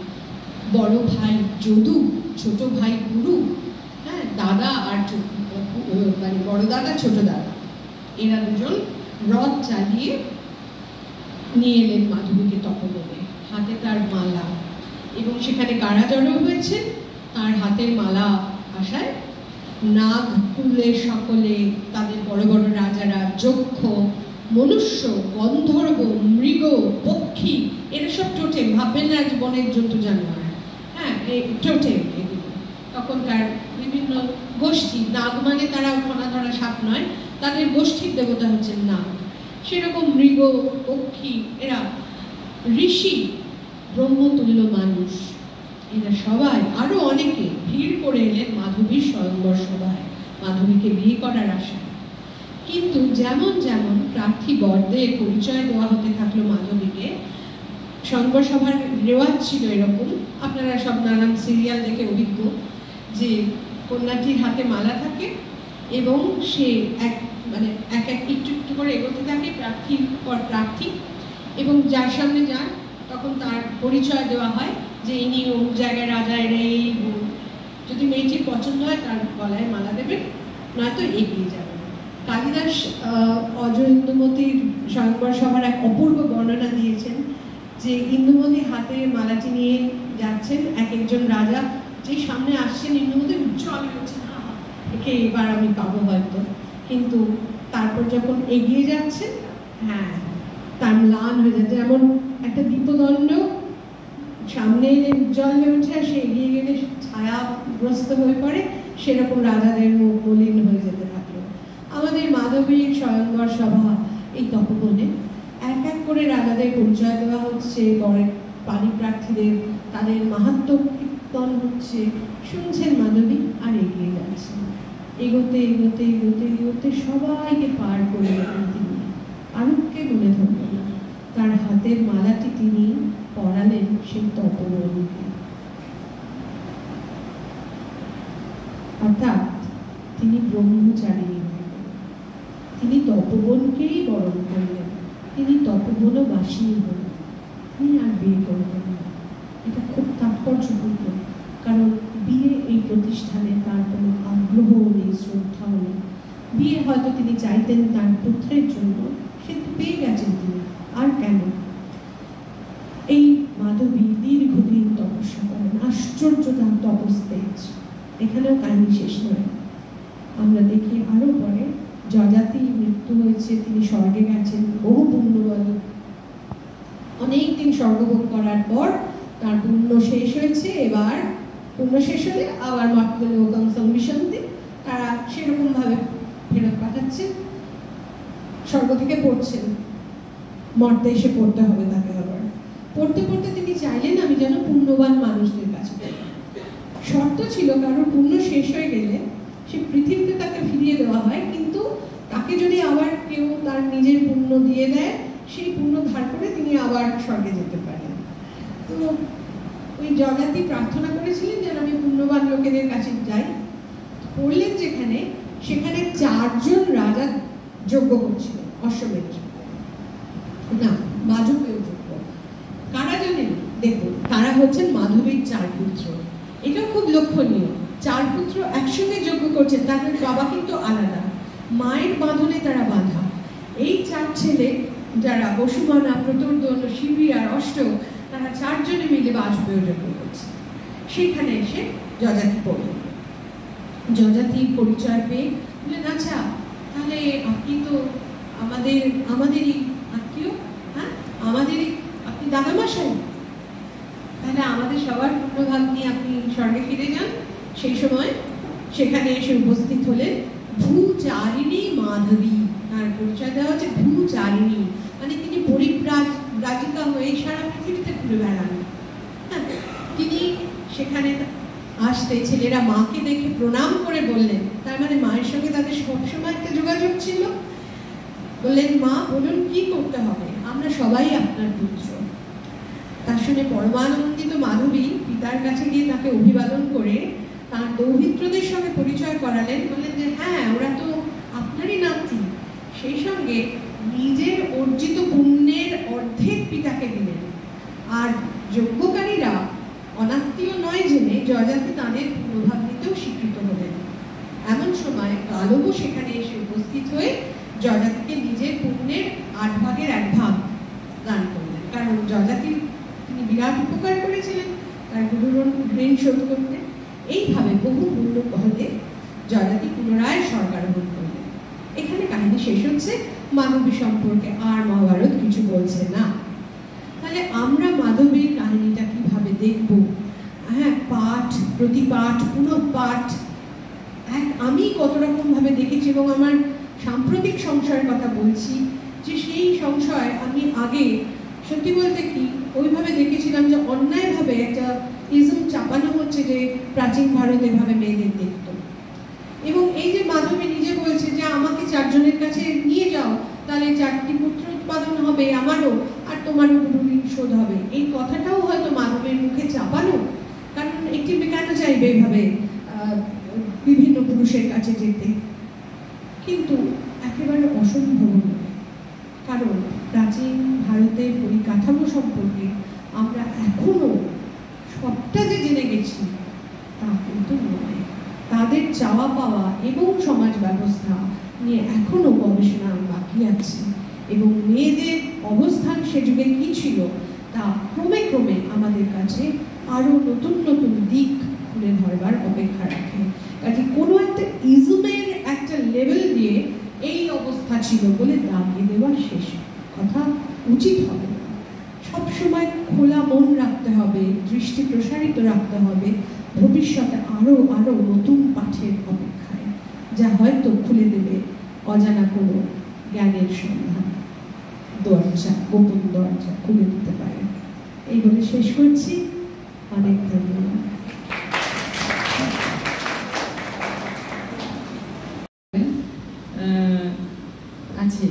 আচ্ছা, সুস্মিতা করুন। তার আগে আমি একটা ছোট্ট প্রশ্ন করি, সেটা হচ্ছে যে রবীন্দ্রনাথ লাস্টে কচকে দিয়ে বলিয়েছিলেন যে দেবী আমি বরদিনও তুমি সুখী হবে, সর্বগ্লানি ভুলে যাবে বিপুল গৌরবে।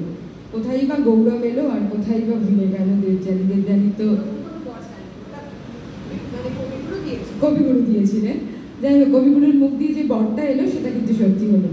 আর মানে যুগে যুগে আমাদের সব মানে সমাজ ব্যবস্থা বদলায়, মেয়েরা যে স্বাধীনতা ভোগ করতো সেটা অনেকটাই আজকের দিনে অন্তত খর্ব হয়েছে। আমি সুস্মিতাকে ডেকে নেব, ওর যদি কিছু জিজ্ঞাসা থাকে। আপনাদের প্রত্যেকের মনে যদি কিছু জিজ্ঞাসা থাকে অবশ্যই করুন।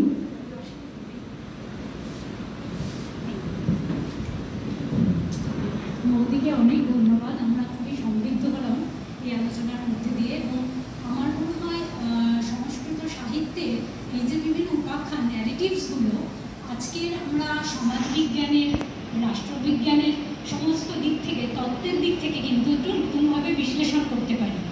আমার যে প্রশ্ন দেবযানীর উপাখ্যান নিয়ে, আমরা বিদায় অভিশাপে বা মধুসূদন দত্তের শর্মিষ্ঠা নাটকের আগেও কালিদাসের অভিজ্ঞান শাকুন্তলমে কিন্তু যে আশীর্বাদ করছেন কর্ণ শকুন্তলাকে তার বিদায়কালে, তাকে তার স্বামীর কাছে পাঠানোর সময় যজাতে দেব শর্মিষ্ঠা ভর্ত বহুমাতা হব। তাহলে আমরা সেই সময় থেকেই কিন্তু এই যে চরিত্র, তার প্রতি যে একটা দৃষ্টিভঙ্গি, মানে আমি দেবযানীর যে চরিত্র তাকে যে পরবর্তীকালের কবিরা কিভাবে দেখছেন, তার দৃষ্টিভঙ্গি কিন্তু খুব একটা মনে হয় যুগের মানে যদি আমরা যুগের পরিপ্রেক্ষিতে বিচার করি খুব হয়তো বদলে যায়নি। মানে আপনার কি অভিমত এই ব্যাপারে? আমিও তাই মনে করি।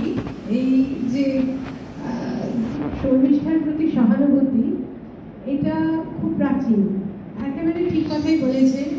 আমার বলার ভাবটুকু বুঝিয়ে দিয়েছেন সুস্মিতা, যে তখন থেকে শুরু হয়েছিল।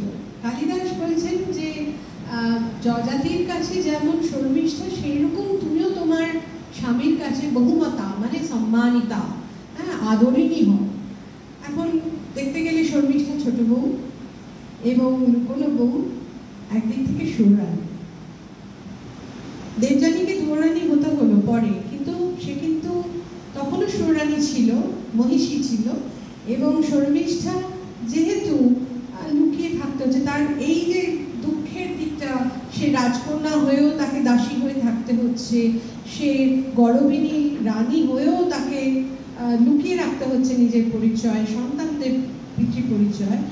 এই ব্যথাটা কালে কালে সকলকেই স্পর্শ করেছিল, বিশেষ করে আমাদের কবিদের।